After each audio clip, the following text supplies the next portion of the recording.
Okay, last session में हम लोग बात कर रहे थे कि रोमांटिसिज्म का टाइम, रोमांटिक पीरियड का टाइम, ठीक है। तो रोमांटिक पीरियड के टाइम में हमने कहा कि इस्टेब्लिश कब हुआ, लिरिकल बैलेट से 1798 में। तो जब तक विलियम वर्ड्सवर्थ जिंदा है तब तक इसको जिंदा है। तो एक टाइम ये भी सुटेबल है, क्वीन विक्टोरिया थ्रोन पे आ गई 1837 में, तो यहां से विक्टोरियन एज की बिगिनिंग मान सकते हैं। बात समझ में आ गई। अब बात करते हैं नेक्स्ट पीरियड, कौन सा नंबर है, नंबर 12। नंबर 12 कौन सा पीरियड कहेंगे इसको? Victorian age. Victorian age. Timing 1837 to 1901। ठीक है, तो 1837 टू एंड टाइम 1901। 1900 या 01, एक राउंड फिगर में इसको मानते हैं, ठीक है। बात समझ में आ गई। तो अब यहाँ पर कुछ जो क्रिटिक्स जो मानते हैं कि रोमांटिसिज्म 50 में एंड हो रहा है, वो कहते हैं कि विक्टोरियन 1850 में स्टार्ट हो रहा है। ये भी आप ध्यान में रखिएगा। लेकिन generally rain of queen Victoria क्या है, वो ये है। तो इसीलिए क्या होगा कि उसका टाइम भी 1837 से ही ऑथेंटिकली माना जाएगा। बात समझ में आ गई।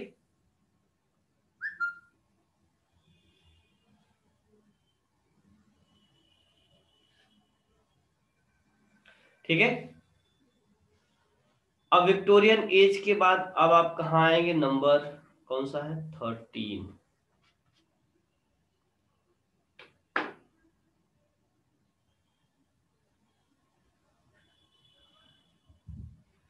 एक क्वेश्चन यहां से बनता है, rain of queen Victoria, rain of queen Victoria, तो सीधा सीधा ये सिंपली बिना किसी कंफ्यूजन के 1837 टू 1901, ठीक है, क्योंकि डेथ इनकी जो हुई थी 1901। हाँ, हम बात कर रहे थे नेक्स्ट पीरियड आप किसको कहेंगे, नंबर 13। हाँ, किसका मैसेज है भाई, मॉडर्न एज। सीधा सीधा अब यहां पर आ जाएंगे, मॉडर्न, ठीक है। अब मॉडर्न एज में भी आप क्या कहते हैं, कई पार्ट कर देते हैं, ठीक है। क्या करते हैं, एक तो प्री मॉडर्न करते हैं,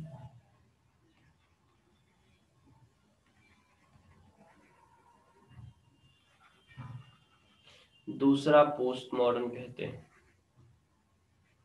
या एक बीच में भी ले लेते हैं लोग, ठीक है। ये मॉडर्न और एक तीसरा पोस्ट मॉडर्न, ठीक है।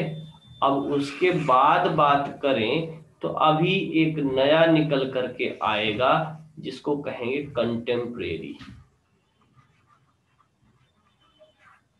ठीक है। इसी को एक और नाम दिया जा सकता है, new millennium,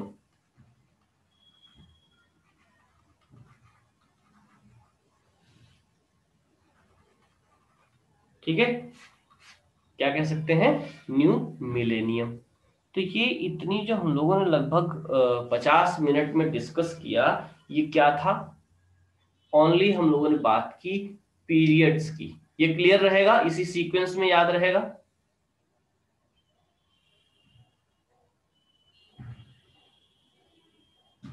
everybody. Sir I have a question. हाँ बिल्कुल, उसी का तो इंतजार है। मॉडर्न एज को आपने तीन पार्ट्स में डिवाइड किया, हम्म। तो इसमें जो एडवर्डियन और जॉर्जियन पीरियड आता है वो किस सेक्शन में हम रखेंगे? वो देखो, एडवर्डियन और जॉर्जियन की बात जब हम कहते हैं तो सीधे सीधे एडवर्ड और जॉर्ज का नाम ले रहे हैं, ठीक है। तो हाँ मतलब जी। सीधा सा आपको पता होना चाहिए that is time of king Edward and time of king George. बात खत्म है, ठीक है। पोइट्री ऑफ 1930s, ठीक ना। तो वहां से उससे संबंध, बाकी अगर इन जो हमने डिवीजन किए हैं इनके ब्रेक करने की बात है, तो जो ये मॉडर्न है इसके विषय में लोगों का विचार है। जैसे वर्जीनिया वुल्फ ने कहा है कि 1910 से मॉडर्न एज बिगिन होता है, ठीक है। तो जी। अगर हम यहां से मॉडर्न एज की बिगनिंग मान ले कहां तक, till the world war second, क्या ईयर है, 1945, ठीक है। जी। और राउंड जी। फिगर में इसको कर दें तो 1950, ठीक है। बात समझ आई, मींस कि first half of the 20th century is pre modern and modern. तो प्री मॉडर्न क्या हो जाएगा, 1900, ठीक है, या जी। 1901। 1901 टू 1910 ही तो है शायद एडवर्डियन पीरियड या जॉर्जियन पीरियड। उसको प्री मॉडर्न 19, में ही रखेंगे तब। हाँ 1901, सॉरी 1901 से कहां तक आएंगे, 1910 तक, 1910 तक। ठीक है। जी। जी। ये जो 1910, ठीक है, बात समझ में आ गई। Yes sir. अब ये जो है ये यहां तक फर्स्ट हाफ में, सेकेंड हाफ को कहते हैं, मींस कि पोस्ट वर्ल्ड वार जो है वो पोस्ट मॉडर्न है या पोस्ट वर्ल्ड वार है। बात समझ में आ गई। और ये कंटेम्प्रेरी हो गया, न्यू मिलेनियम हो गया, जिसको हम 2000 के बाद की बात करते हैं, ठीक है। तो अब बात करते हैं कि इसमें सबसे इंपॉर्टेंट क्या है, ठीक है, मोस्ट इंपॉर्टेंट।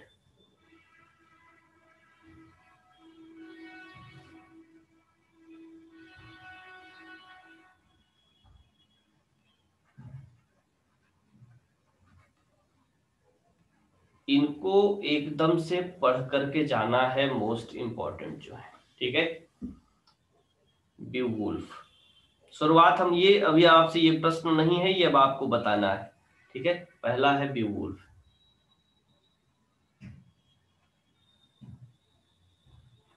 ठीक है। प्रोफेसर दहिया के हिसाब से माने ना, प्रोफेसर दहिया को जानते हैं आप लोग। उनका कहना है कि जो लिटरेचर है ना इंग्लिश का, वो कहां से है, वुल्फ टू वुल्फ। जरा इस रेफरेंस को आप समझ सकते हैं क्या, ये प्रोफेसर दहिया का reference, professor Bhimsen Dahiya, farmer VC of Kurukshetra university, ठीक है। तो ये ब्यूवुल्फ सबसे पहली चीज, देयर आफ्टर चासर, ठीक है। चासर के बाद total miscellany, next Spenser, Shakespeare, cavalier,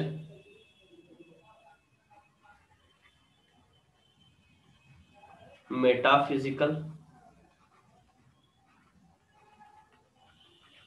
इसमें एंड्रयू मार्वेल, ठीक है। इन दोनों को हमने एक एज ग्रुप आप समझाया कि इनसे जो है इनसे क्वेश्चन किसी भी तरीके से बन सकते हैं, ठीक है।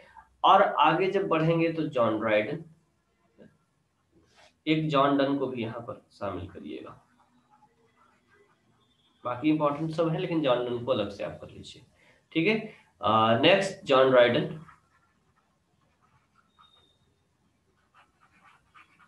ठीक है।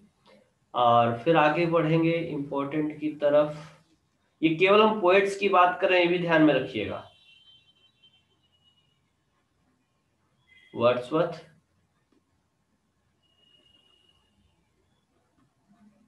Coleridge, Southey, Shelley, Keats, Byron,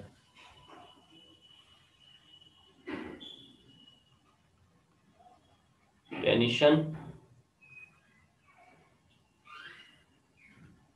browning,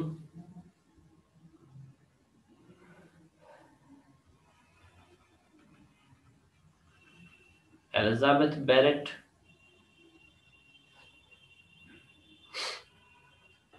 Elizabeth Barrett के बाद मैथ्यू आर्नल्ड। अच्छा, यहीं कहीं हमने एक नाम छोड़ दिया, ये वर्ड्सवर्थ से पहले या यहीं पर एक नाम और आप ऐड कर लीजिए, विलियम ब्लेक।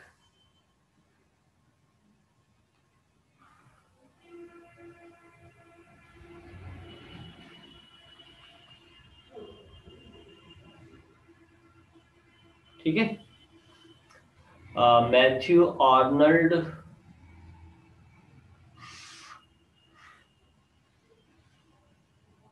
फिर यहाँ से विक्टोरियन एंड होता है। देयर आफ्टर 20th सेंचुरी के कुछ पोएट्स की बात करें,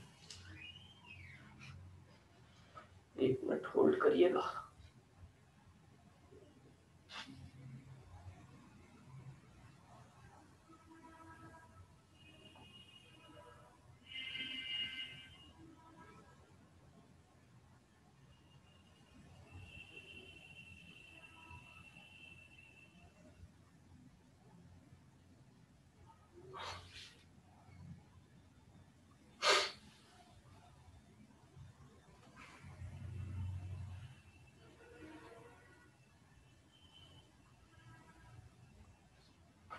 एक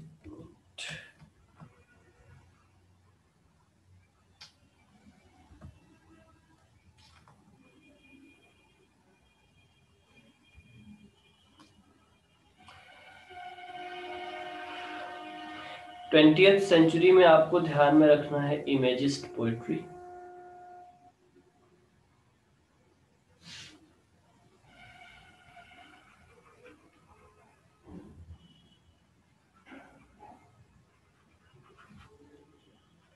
the movement,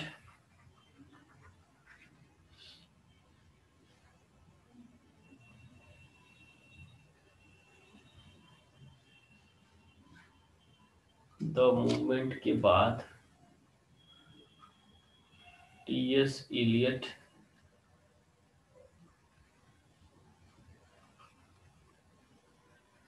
Ezra Pound, W B. Yeats. इनमें भी जो टीएस इलियट का वेस्टलैंड है, डब्ल्यू.बी. ईट्स का Byzantium, sailing to Byzantium, Leda and swan, and the second coming. ठीक है, ये आपको ऐसे टिप्स पे याद होने चाहिए।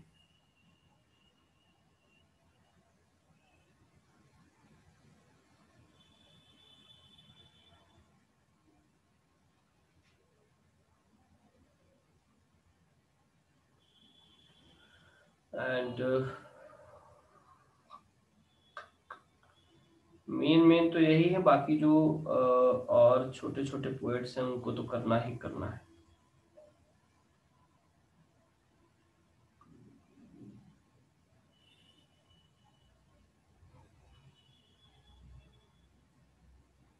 हाँ, डब्ल्यू.एच. ऑर्डन को हम भूल गए, डब्ल्यू.एच.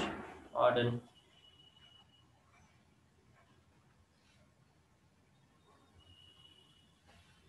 हाँ, ऑर्डन सही है आप।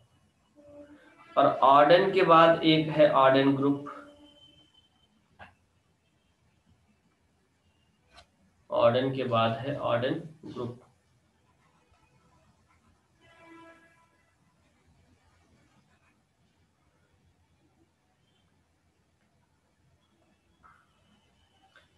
ऑर्डन ग्रुप से ही रिलेटेड एक पोएट हैं, Stephen Spender.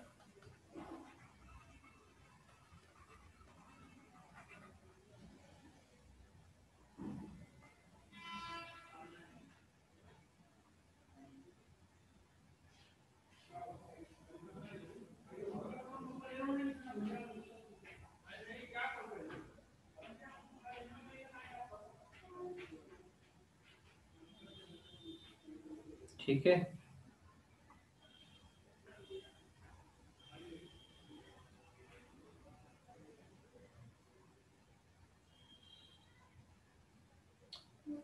Philip Larkin, Ted huge.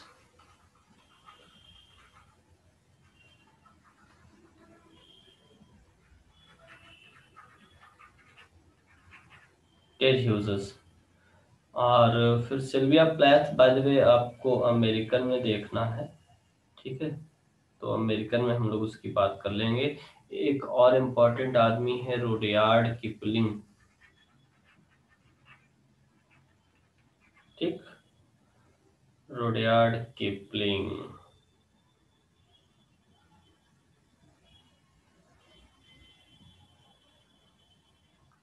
वार पोएट्स में भी कुछ आपको याद रखने हैं। चलिए वार पोएट्स हम लोग नेक्स्ट स्लाइड पे लिखते हैं।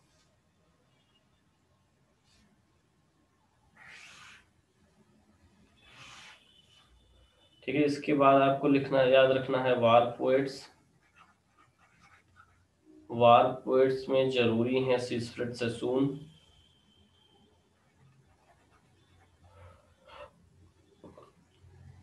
ओवेन,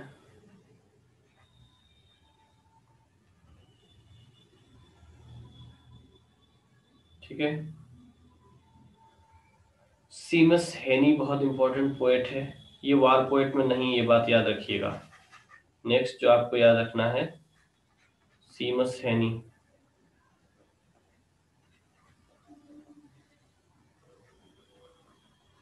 सीमस हेनी।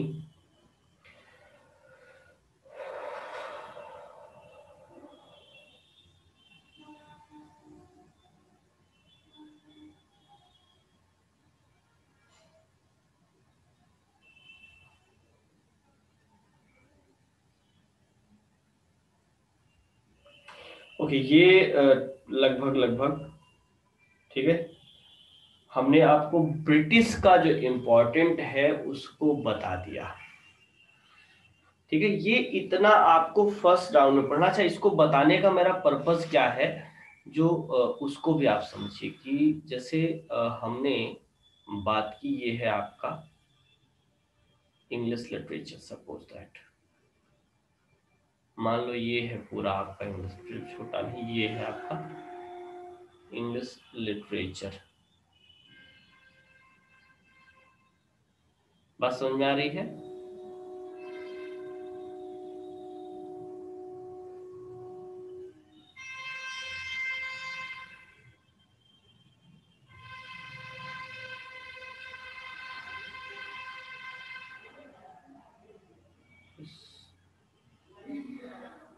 लगभग सेमी परफेक्ट सर्किल को आप क्या मान लीजिए, इंग्लिश लिटरेचर।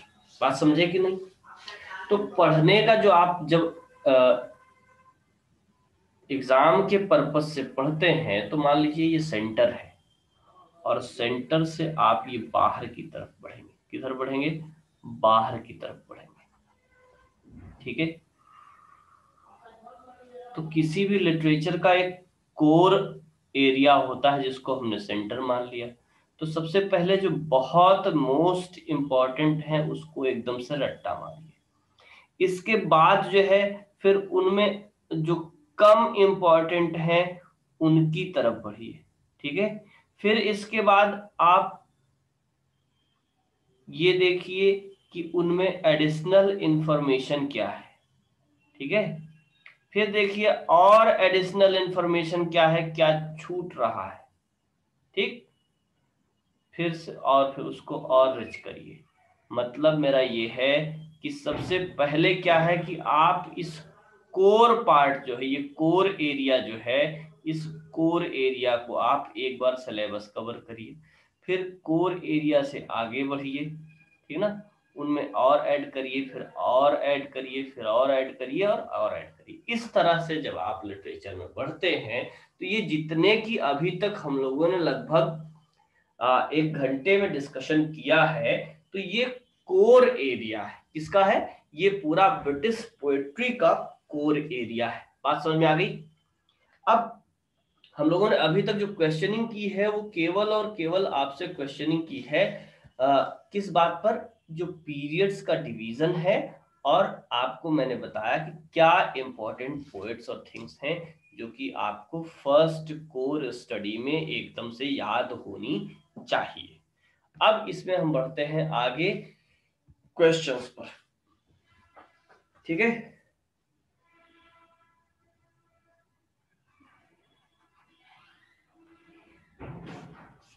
चलिए पहला बताइए आप।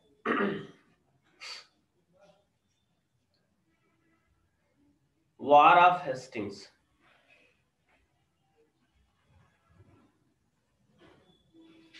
ईयर बताना है आपको।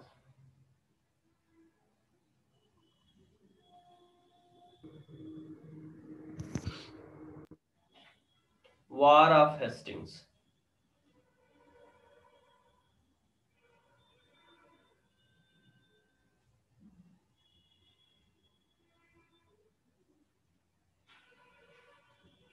दूसरा आपको बताना है 100 Years वार,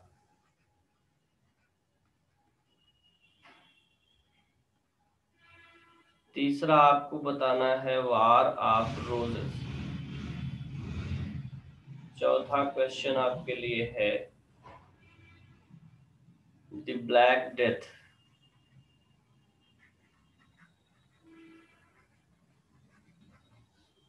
नंबर 5 आपके लिए है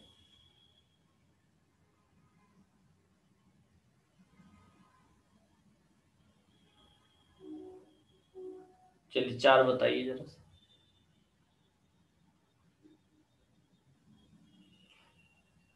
sir 100 Year War 1337 to 1453। 100 year war, चलिए वार ऑफ हेस्टिंग्स आपने बता दिया 1066, ठीक है।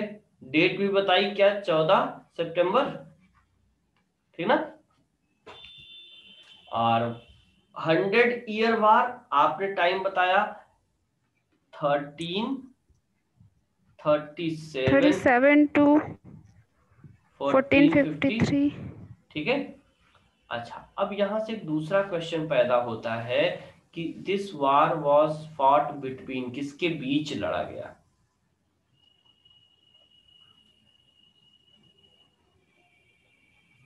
It was a series of many wars of 100 years. हाँ, तो किसके किसके बीच।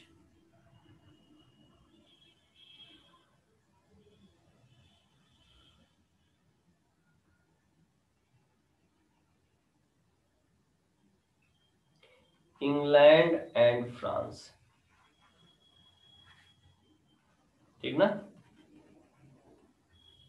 बात समझ में आ गई। दूसरा वार ऑफ रोजेस, टाइम क्या है, 1455 1455 to to 85। 87। 1887, ठीक है। यहां से ट्यूडर डायनेस्टी बनती है। अब क्वेश्चन ये है पहला कि दिस सीरीज ऑफ वार, जिसको वार ऑफ रोजेस कहते हैं, वॉज फॉट बिटवीन, किसके किसके बीच था ये। Sir house of York and house And of House of Lancaster. Lancaster। House of York,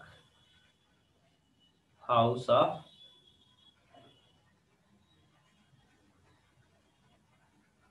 Lancaster.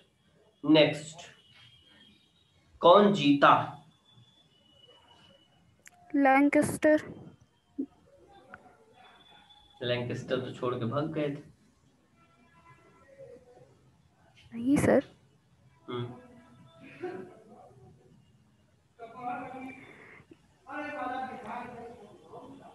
Tudor ने ट्यूडर के साथ फाइट किए थे। ट्यूडर ने लैंकेस्टर डायनेस्टी के साथ ही तो फाइट किया था। रेड रोज एम्ब्लेम जिसका था।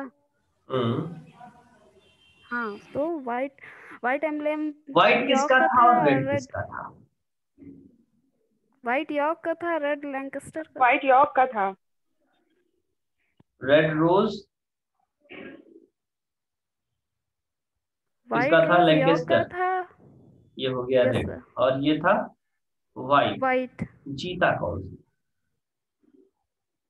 Red rose. रेड रोज जीता था, ठीक ना। Yes sir. Yes sir. किसने बीच में छोड़ा था, मतलब कौन सी डायनेस्टी बीच में खत्म हुई थी। यॉर्क। हम्म, यॉर्क। उसको किसने जो है क्लेम किया था, उसके मतलब क्लेम को किसने लिया था?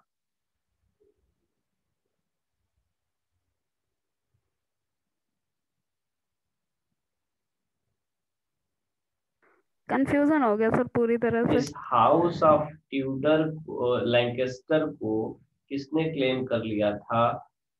हाउस ऑफ ट्यूडर ने, ट्यूडर ठीक ने। ना? Yes sir. और फाइनली यही 18 से 87 में जो है 1887 में गलत किया, ठीक ना? जीतता है और ट्यूडर डायनेस्टी बनती। कौन सी डायनेस्टी? Tudor dynasty. ठीक है, बात समझ में आ गई? चलिए यहां से आगे बढ़ते हैं। Black death.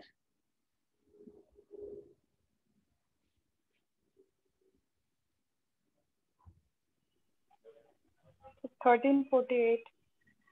हम्म, ये कई बार आई थी, तो सारे सारे डेट आपको अलग अलग से देख लेने हैं, कब कब कब से कहाँ तक फैली थी, ठीक है? बात समझ में आई?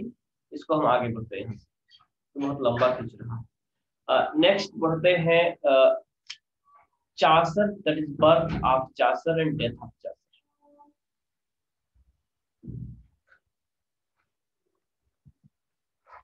Birth of Chaucer 1343। 1343, डेथ 1400, 1400। ठीक है? हिज राइटिंग कैरियर कितने प्रकार में है? 3 में। 3, कौन कौन से? Italian, French and English.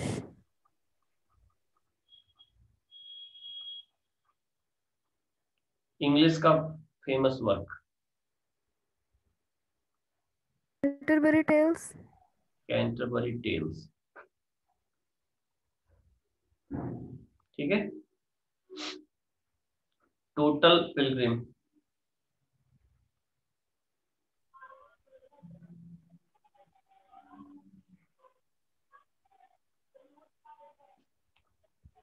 31। 31। Host नाम? Harry Bailey. Harry Harry Bailey, Bailey. ठीक है? हु वाज द जज? हैरी जज of Bailey. The story telling, Harry Bailey, ठीक है? And winner? Knight. Knight. Knight. Number of stories?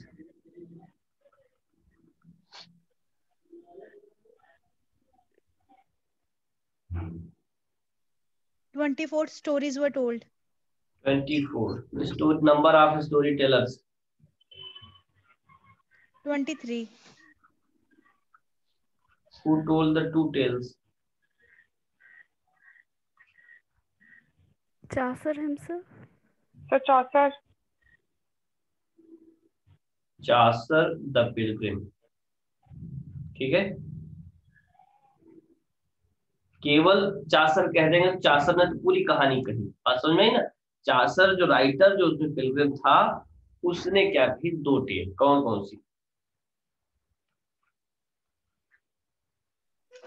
Tale of Malibu. हाँ, मिलेगी। Tale of पेट्रोपस।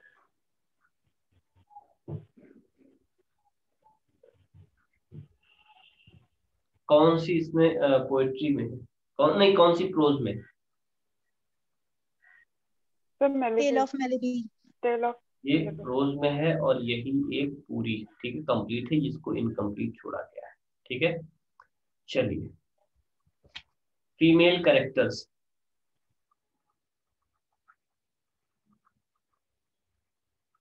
In Canterbury tales. Characters का मतलब यहाँ पर पिलग्रिम से है, ठीक ना।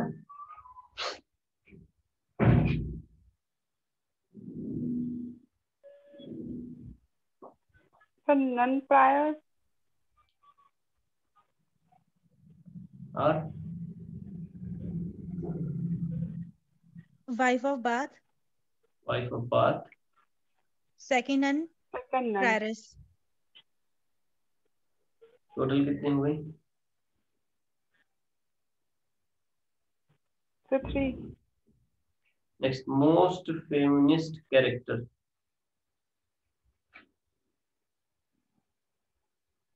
Wife of Bath.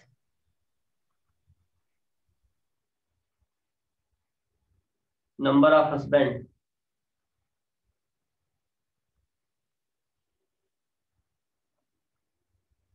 5.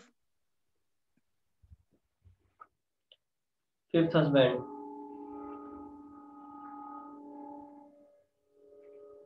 नाम क्या था?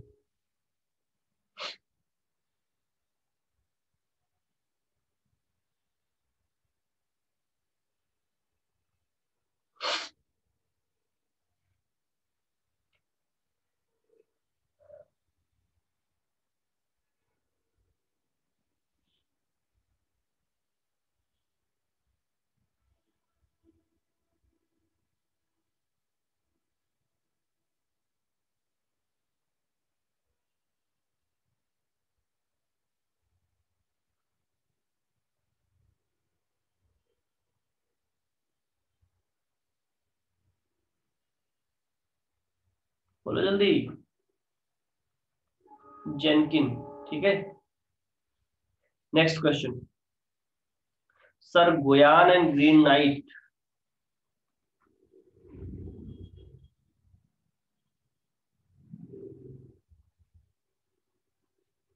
And the green night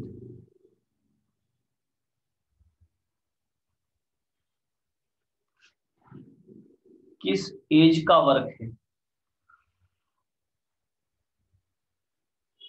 Anglo-Norman. Anglo Norman. ठीक है,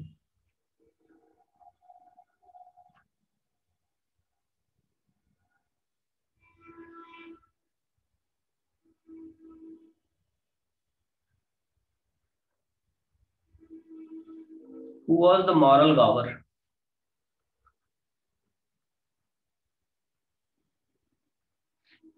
moral Gower. John Gower, John हाँ, गोवर। कौन था? John Gower. John Gower. किसने कहा था? चौसर में Charles. William Shakespeare was born. Birth of William Shakespeare.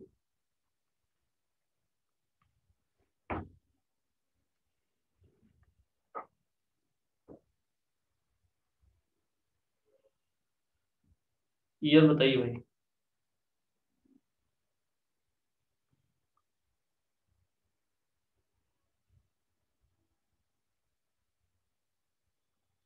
Who called Chaucer the father of English poetry?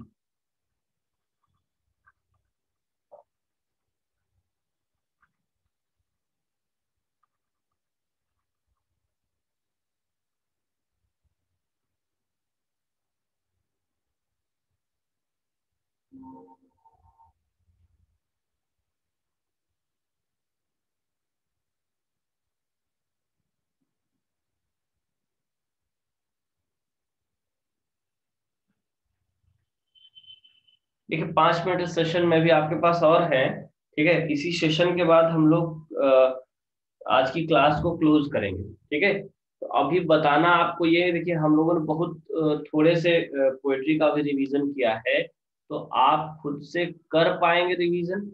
और प्रिपरेशन में देख रहा हूँ बहुत अच्छी नहीं है आपकी। 1564 सही है, 1564। डेट क्या थी? 23 अप्रैल मानी जाती है। ठीक है, बात समझ आ गई? हाँ, तो मैं पूछ रहा हूँ कि जो अभी तक हमने किया थोड़ा सा चासर तक मुश्किल से पहुंचे, ठीक ना। अगर इस तरह से हम रिवीजन करेंगे तो अभी मुझे लगता है कि 2 दिन लगेगा। तो आप खुद से ही रिवीजन करते चलेंगे, हम थोड़ा थोड़ा डेली के क्लास में पूछते चले, या फिर अभी कल फिर से पोइट्री का रिवीजन और टेस्ट करें, या फिर कल हम नावल करके थोड़ा सा रिवाइज, नावल को रिवाइज करके बढ़ जाए 20th सेंचुरी नावल पर। जल्दी से बताइए।